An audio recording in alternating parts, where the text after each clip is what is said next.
حبايبي وصحابي، السلام عليكم. تبع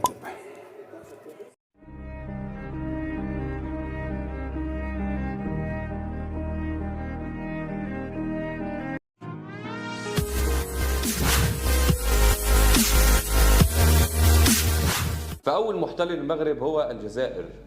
الجزائر تحتل عقول بعض المغاربة،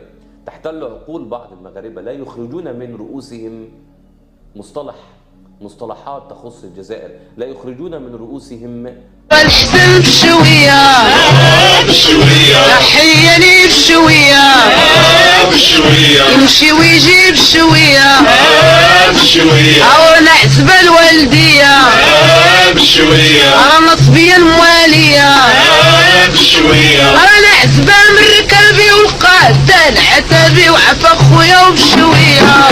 الجزائر تشتكي من حفل افتتاح الكان بالمغرب بعد حذف علم الجزائر، والكاف توبخ المنتخب الجزائري. الكاف الآن خرجت توبخ المنتخب الجزائري وتوجه انذارا شديد اللهجة للبعثة الجزائرية بعد مراقبة ومراجعة تسجيلات الكاميرات ديال الفندق ديال الماريوت.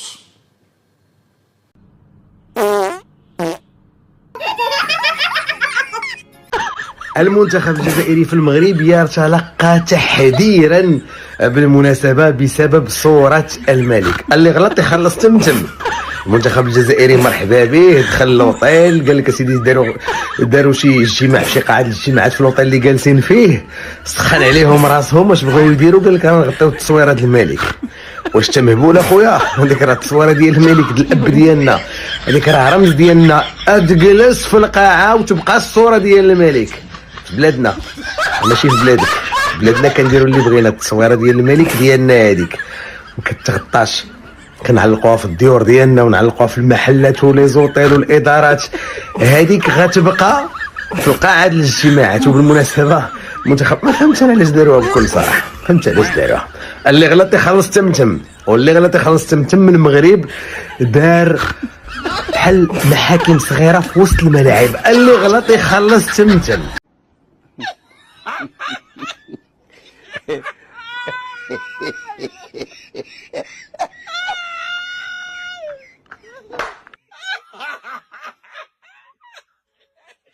الفضيحه ديال الفندق ديال الرباط، الفضيحه اللي غوطنا عليها البارح كاملين وما عجبتناش، المتعلقه بحجب صوره جلاله الملك من طرف الوفد الجزائري في قاعه الاجتماعات، اللي ما عجبناش وضربنا عليه الطوابل.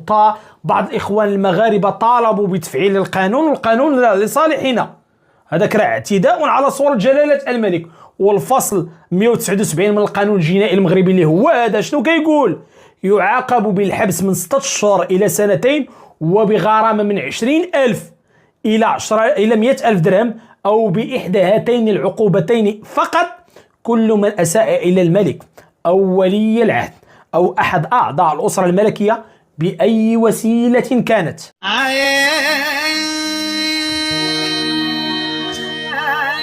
تفو عليا. وقدموا التمر والحليب لضيف العائلة الكريمة فخامة السيد إيمانويل ماكرون رئيس الجمهورية. عارف ان الامارات مهيمنه على الميناء وعلى شركه تيغ والكبريت برؤوس اموال ضخمه.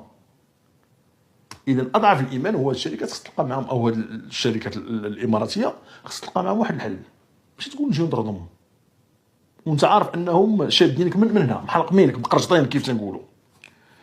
خرجت تطالب وقالت لك بمحاكمه هذه الشركات الاماراتيه. علاش؟ اولا قال لك هما اللي تسببوا في تدهور الاوضاع.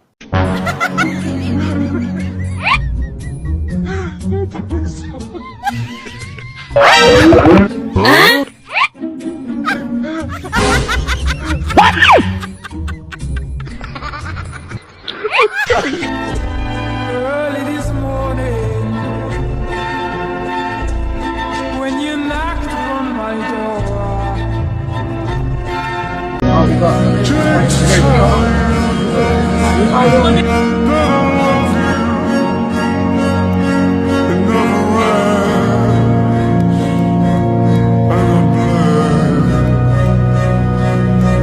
الإذاعة أول إذاعة في المغرب العربي هي ديال الرباط 1928، تبعتها الاذاعه ديال الجزائر في 1929، تبعتها الاذاعه ديال تونس في 1932.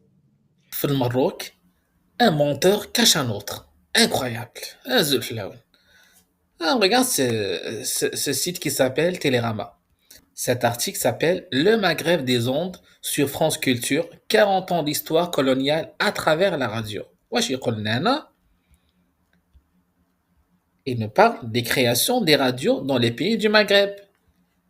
Radio d'Alger voit le jour en 1925, Radio Maroc en 1928, puis la radio Tunis en 1938. Il y a le Kdeb.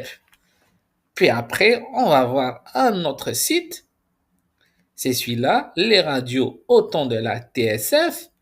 Il parle de la radio d'Alger. Regarde. La première radio a été diffusée en 1923. C'est cette radio elle-même qui devient la radio d'Alger en 1725. Donc, il confirme ce qu'on vient de dire dans l'autre site.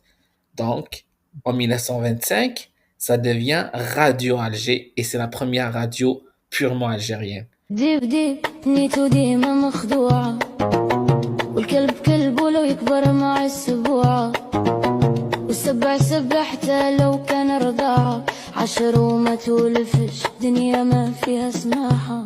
قولوا لي يا سامعين سبتها ومليل يا فين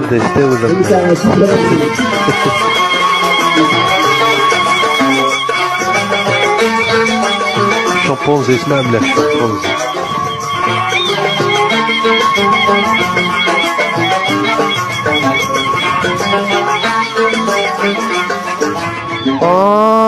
من كل جهة جاك الغاشي الحياة والحر ما بقاشي في الزريبة كل شي راشي وذي دعوة المؤمنين. قولوا لي يا سامعين سبتها ومليل يا فين. ايوه من كثرة الفسق الخنز يفوح داروا الروتين فوق السطوح. هذه هي مملكة ميمي موح كل شي فيها مسموح. الله قولوا لي يا سامعين لهم سلماوين ما بقاش عندهم الإيمان اغتصبوا الإنسان والحيوان. لما جا عندهم دانيال ظهر فمك البرهان. قولوا لي يا سامعين ريحة العياشي وين. قولوا لي يا سامعين دراهم الفوسفات وين. قولوا لي يا سامعين ثروة سمكية وين.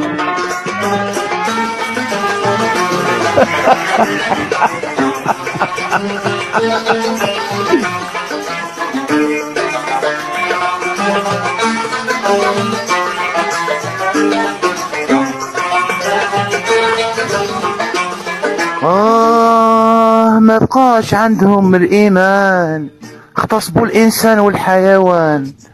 لما جا عندهم دانيال ظهر فمك البرهان. قولوا لي يا سامعين ريحة العياشي وين. ضحاو بالزفزافي شعلوا في الريافة العوافي ما بان عندهم حق وافي خلاهم في الغربة مشردين. قولوا لي يا سامعين ناس الحوسيمة وين. بهذا النظام نختم كلامي في مراكش تحقق منامي. لقيت الطراك سمعت تسونامي وماطيشة زين. قولوا لي يا سامعين ريحة العياشي وين. قولوا لي يا سامعين لله سلماوين. قولوا لي يا سامعين العياشي خانز الكرعين.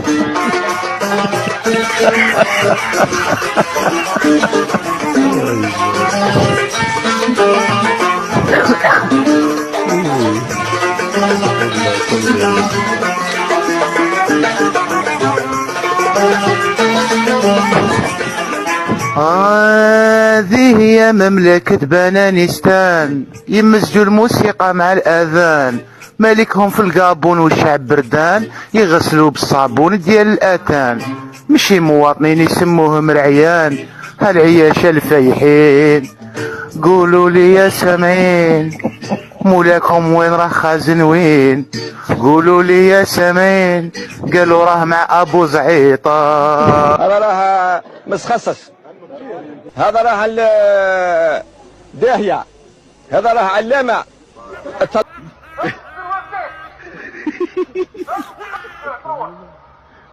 شو صار معكم شباب؟ العذاب اصحابي، العذاب العذاب الشديد. لا امبوسي ما يمكن امبوسي.